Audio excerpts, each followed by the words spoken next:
Hello everyone, this is Fawad. Welcome to Future on Cloud. This is the continuity of Azure from Scratch series. And last two videos we have completed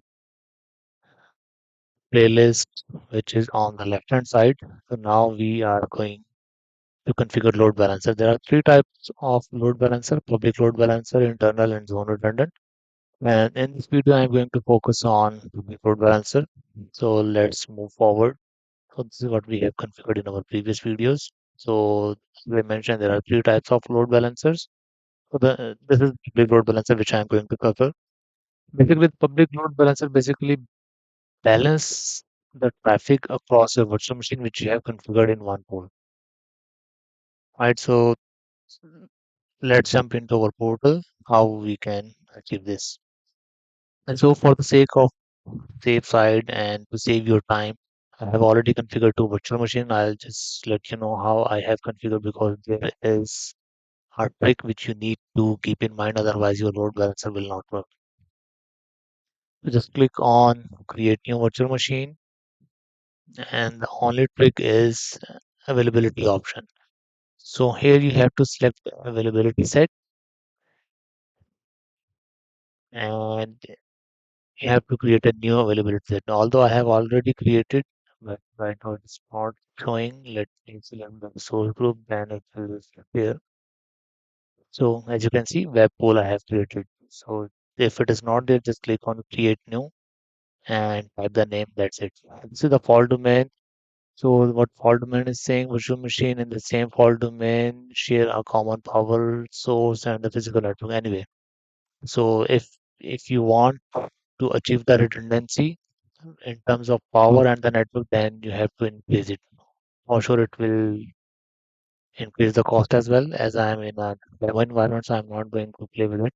So just leave it as it is. So this is the tricky part which you have to keep in mind. If you did not select this option, your pool will not work. So likewise, you just need to go web 03. So let me create another one in front of you, and then the DM name,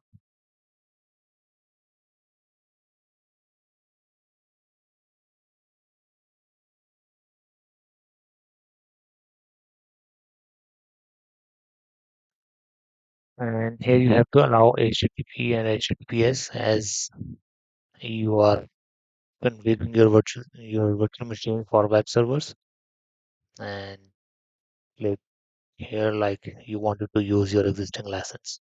So these are the settings which you have to keep in mind while creating your virtual machines. So rest everything will remain same. Again, availability option you have to select availability option as an availability set, and here you have to create your availability set. That's it. Just discard it. So our next step is to create a load balancer.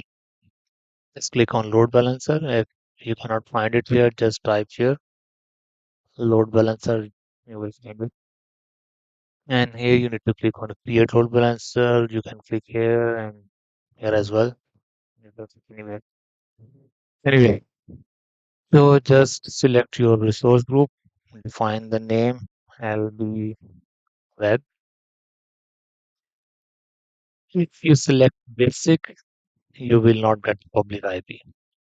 Right. So in any case, you have to go with the standard one. And basic is also going to expire on September 30, 25. So just go with the standard one, and the type should be public as we wanted to load balance of our internet users. So here you need to create a front end IP, like let's say LBIP. That's it. And IPv4 IP address. Let's create new web web public IP. And I don't want to have any redundancy. Just leave it as it is. Click OK. and then add and click review and create. So validation is passed. Let's click on create.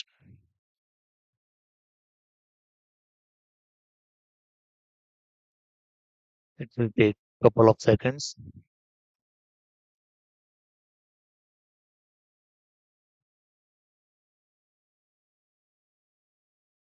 So after that, there are further three steps which we need to follow. All right, so it is done. So let's go ahead to resources. So as you can see, backend pool is not configured, load balancing role is not configured, and how we need to configure. So this is the front end IP which is already defined. If you go with the basic, you will not get public IP. Click on backend pool. So here you have to add your servers, select your virtual network, and select the servers here.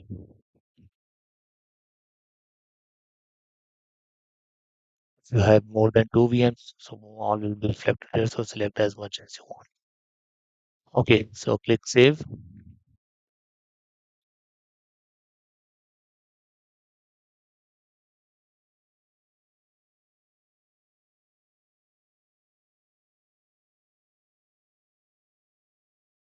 And it is going on. So once it is done,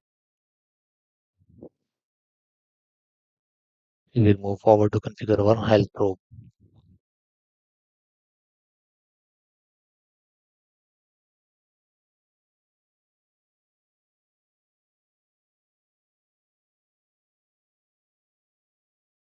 And it is going on deployment.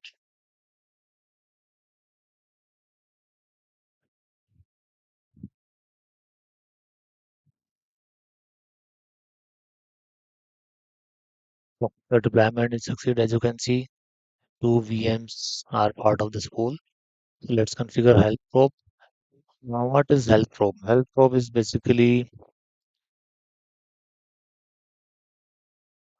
type it, give it a name.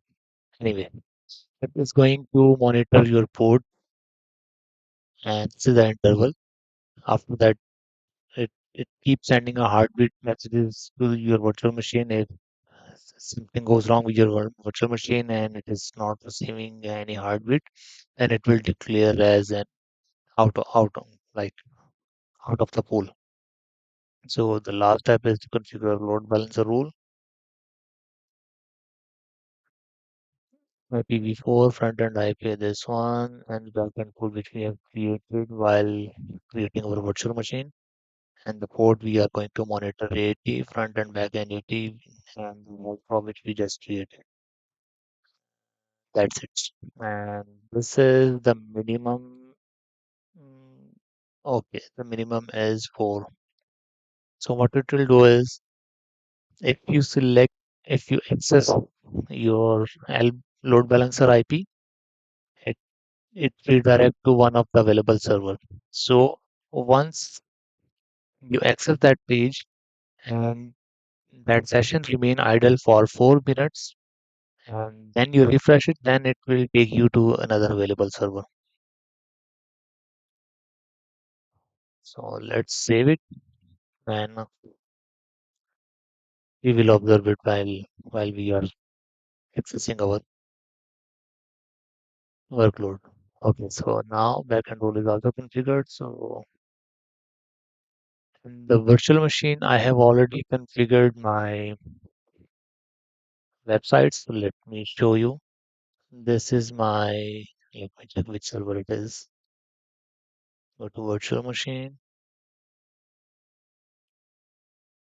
The IP is 40.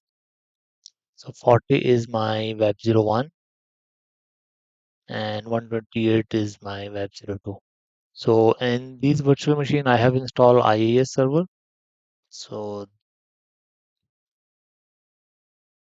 as you can see here, IAS is already installed. See, so let me show you how you can install it very quickly. You just need to click on add role and feature, click next, next, and here you have to select web server IaaS and then simply click next, next, next. So once it is done, you need to go to Explorer, C drive, initpub, www root, and here you have to, by default, there will be IaaS website, but as I wanted to create a custom one, so I delete those files and create new file here with the name of index. And here I have mentioned this is server one, and after that I have mentioned welcome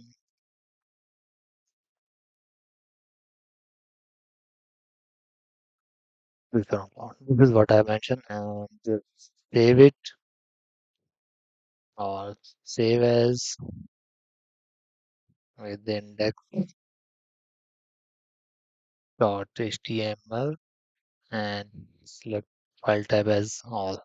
So this is what we have created and it's available here. So welcome to Future on Cloud. This is server one. And likewise, I have created on server two. Let me show you. This is my server two. See, all right. So now we wanted to test it. So in order to access it from the outside, you need to go to load balancer and grab the public IP. And here you need to select click on see more, otherwise you will not see the public IP here. This is the public IP, just copy it and paste it here on the browser and just hit enter. All right, so our website is published and we are able to access server one. If you refresh it, oh, it's going to server two. Just refresh it, server one. No. So as you can see, in very first moment it was on server one and now it's on server two. If you leave that session idle for 4 minutes, again it will go to server one. So this is the idle time which we have, the minimum idle time which we have defined over there. So let me jo- select another browser. Let me try it on the Chrome. It is going on server one. If I refresh, it will go to server two, but after 4 minutes. All right. So this is our load balancer as we are accessing our website from outside the network and the traffic is being distributed across the virtual machines. All right. So in our next video, we will go ahead and configure our internal load balancer. All right. So this is it for now. Stay tuned. Keep watching. See you in next video.